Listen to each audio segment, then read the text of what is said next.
Hey, this is Liz Bentley, and today I want to talk about how to drive great results and why it's so important, okay? So let me just start by saying when I was a kid and I played sports, getting good results was really clear because if you were winning, you were doing well, and if you were losing, you weren't. And your record showed how good it was, how good you were, and how everything was going. But as we become adults and we grow, this becomes a little more confusing, and sometimes the results aren't obvious. So driving great results can be getting promotions, getting raises, getting more clients, influencing people, building your brand, having all different kinds of successes that come out in the results and how it goes.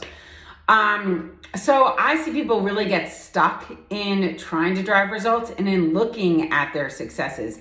And here's where I see them get stuck. First, I see them get stuck around the process. Now, process can be really important. Good processes can definitely drive results.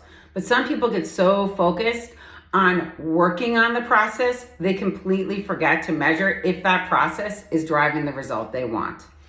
The second thing I see people get stuck on is distraction. They get distracted with cleaning their desk, organizing their contacts, doing stuff that is good, but not going to drive the result that they're looking for, okay?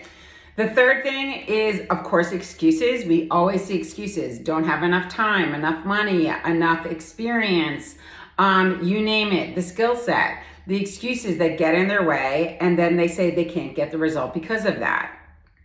And the last thing is not being clear on the result. I'll be talking to a client who will say, well, I don't want a promotion anyway.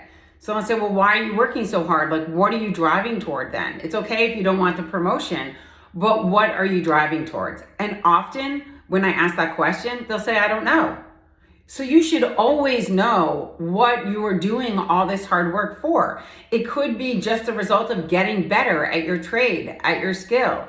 It could be growing your experience. It could be growing your network and your contacts, but be clear on what the result is. Now, when you look to measure your results and get that clarity, here's what I do not want you to do. I do not want you to say, the result is I want to be happy, have meaning and purpose. Now, I know you're surprised that I just said that because of course I want your life to have happiness, meaning, and purpose. But the reality is you don't get there by having that be your result. You get there through hard work and mastery and doing stuff that is difficult and overcoming hardship and obstacles and looking at yourself and making real improvements. That's how you get to happiness, meaning, and purpose. Okay, so you've got to look for the other results to drive that result. Now, here are the tips on how to do this well. Number one, as I said, get clear. What is it that you're going for? Number two, make sure that result that you're picking is your result and not someone else's. And get really honest with yourself. If you start saying things like, I don't know what the result is that I want, well, figure it out. Because you're looking at yourself in the mirror and you can find that answer. So saying I don't know for too long a period of time is just another excuse that you're coming up with. Okay.